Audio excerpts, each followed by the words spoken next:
tarde a todos os alunos dos Bastidores da História. Hoje a nossa aula ao vivo de Bolonha.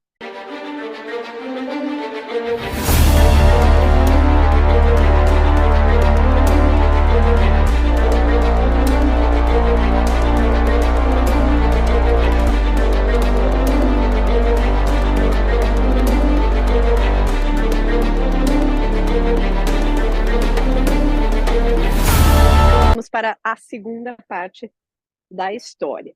Olha só. Vamos um pouquinho mais para frente, quando a gente tem o Papa Alexandre VI Borgia, que foi um Papa terrível, terrível, terrível, terrível. Roubou os cofres públicos, fez uma série de coisas bem complicadas. Mas nós não vamos entrar no mérito do Papa Alexandre VI. Inclusive, ele perdeu territórios do Estado Papal e tudo mais. E ele faleceu. Quando ele faleceu, a gente teve a eleição de um Papa que ficou menos de um mês no cargo, que era um Papa que todos os romanos acharam que finalmente a coisa ia melhorar, era um Papa muito bom, que não tinha essa ligação política forte, Pio III, tá?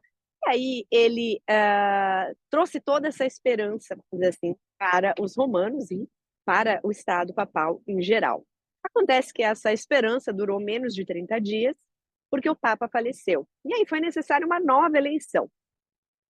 Era uma situação complicada, porque ainda naquela época, estamos aí falando em 1503, a gente tinha no norte sendo dominado principalmente pelo rei da França e o sul sendo dominado principalmente pelo rei de Nápoles.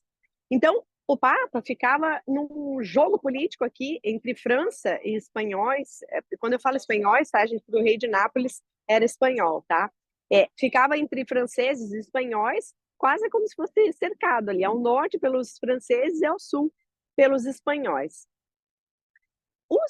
As famílias potentes da Itália queriam que os seus familiares virassem cardeais, virassem papas, para eles conseguirem domínio e conseguirem benefícios pessoais. Então era bastante complicado achar um candidato que fosse mais neutro, vamos dizer assim. Mas tinha uma exceção nessa história.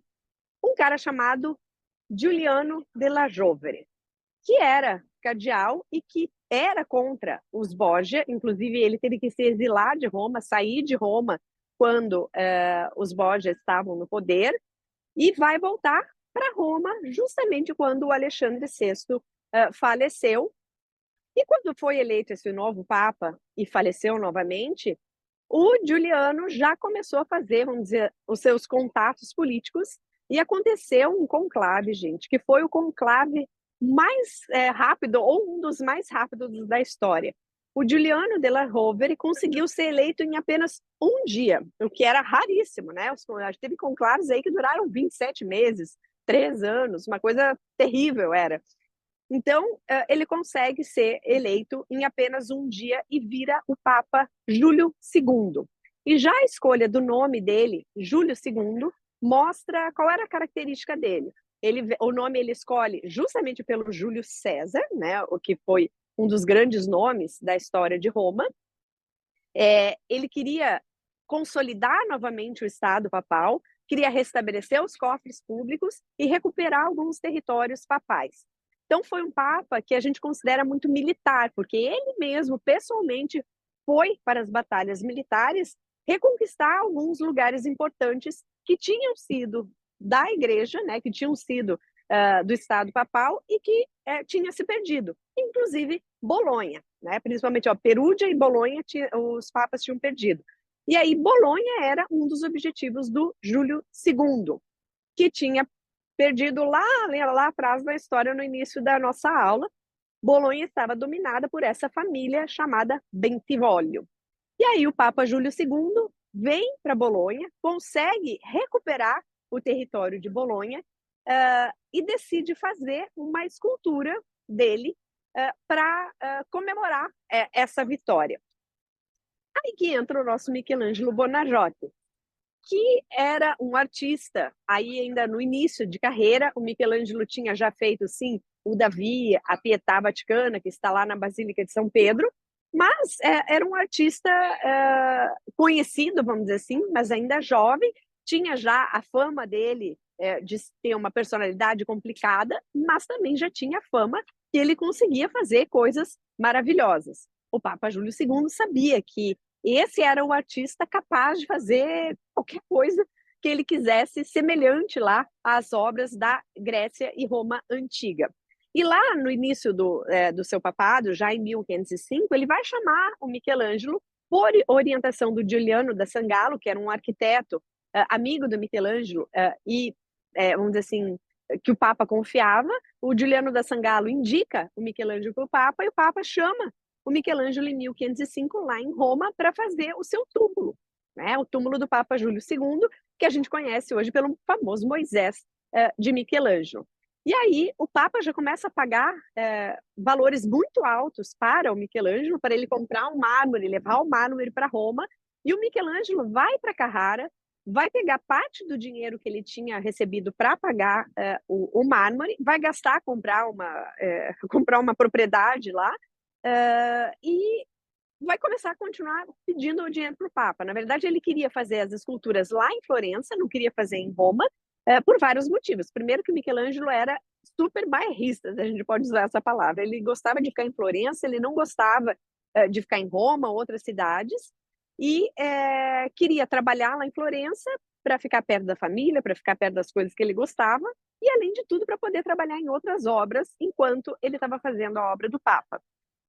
E isso vai causar um atrito aqui com o Papa e o Michelangelo, mas o Papa vai acabar mandando uma carta para o Michelangelo dizendo: olha, ok, não tem problema, você volta, você não vai ser punido por isso, mas volta. E o Papa, então, estava aqui em Bolonha quando o Michelangelo decidiu encontrar com o Papa, justamente porque ele tinha reconquistado a cidade em 1506.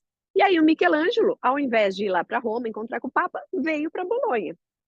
Chegando aqui em Bolonha, o Papa vai pedir essa escultura para comemorar que ele tinha reconquistado Bolonha. Uma escultura em bronze, gente. E aí eu pergunto para vocês, a gente já escutou várias esculturas do Michelangelo de mármore, mas bronze não era o material que o Michelangelo trabalhava. E era uma técnica extremamente difícil de ser executada. Quem lembra lá nas nossas aulas sobre escultura, que eu falei da técnica da cera perdida, sabe os diversos processos que têm que serem realizados para fazer uma escultura de bronze. Não é simples. E o Michelangelo já tinha até zombado do Leonardo da Vinci, que tinha falido em que ele deveria ter feito uma escultura de bronze, que não deu certo. E Michelangelo tirou sarro da cara dele, e agora ele que se encontrava com o mesmo problema, que tinha que fazer uma escultura de bronze do Papa Júlio II. Ele vai acabar pedindo ajuda para 2 especialistas que vão vir aqui para Bolonha ajudá-lo, mas poucos meses depois o Michelangelo já se irrita com eles e eles vão embora, e o Michelangelo vai ficar sozinho, vai acabar levando bem mais tempo do que ele previa de fazer essa escultura, mas finalmente consegue fazer uma escultura monumental do Papa Júlio II em bronze, que será colocada exatamente nessa posição aqui. E agora eu vou virar a câmera para vocês verem, que será colocada em cima da porta principal da Basílica de São Petrônio, que é essa basílica também monumental no centro de Bolonha, na Praça Maior, e a escultura vai ser colocada ali em 1508. Acontece, e daí a fofoca não acaba por aí, acontece que em 1511, a família Bentivoglio, que era a família que dominava Bolonha aqui, conseguiu recuperar o poder momentaneamente e destruiu a escultura do Michelangelo, que foi fundida para fazer uma arma lá em Ferrara, para fazer balas de arma. Então, essa escultura desapareceu literalmente.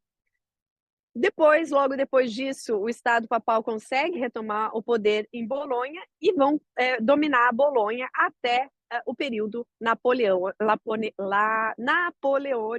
no final do século XVIII. Mas, infelizmente, o nosso Michelangelo ficou sem a escultura do Papa Júlio II aqui na fachada. Nós sabemos dela por relatos lá dessa época, inclusive o Giorgio Vasari, que foi aquele artista, escultor, pintor e também historiador da arte, que escreveu sobre vários artistas, incluindo Michelangelo, ele conta a história dessa escultura aqui que decorava a basílica, a fachada da Basílica de São Petrônio.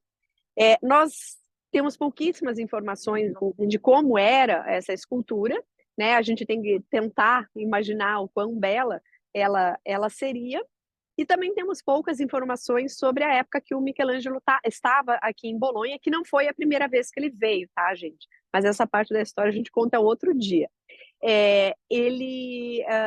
A gente sabe que ele escrevia cartas para a família, dizendo que ele vivia numa cidade que era suja, que era inadequada, que ele não gostava das pessoas, que o vinho era péssimo, porque para ele comida boa e vinho bom só estava lá na Toscana, que era tudo péssimo e que ele não podia nem usar o tempo dele para passear pela cidade, porque era terrível. Isso a gente sabe porque ele escreveu cartas lá para a família em Florença. E essa foi a nossa aula de hoje, com, vamos dizer assim, obras que foram fantásticas, mas que infelizmente não existem mais. Essa foi a nossa aula, passeio aqui em Bolonha, com curiosidades que eu acho que vocês não tinham nem ideia. Uma aula então, tá bom?